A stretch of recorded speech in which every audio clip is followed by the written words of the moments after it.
சொக்கநாதன் பெற்றெடுத்த பிள்ளையாராம்.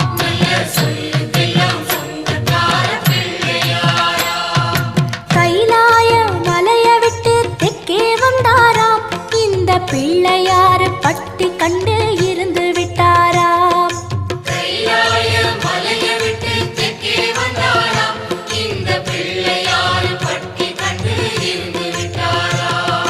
கணபதியார் வந்தாரம்மா, நம்ம உறவாக நின்னாரம்மா.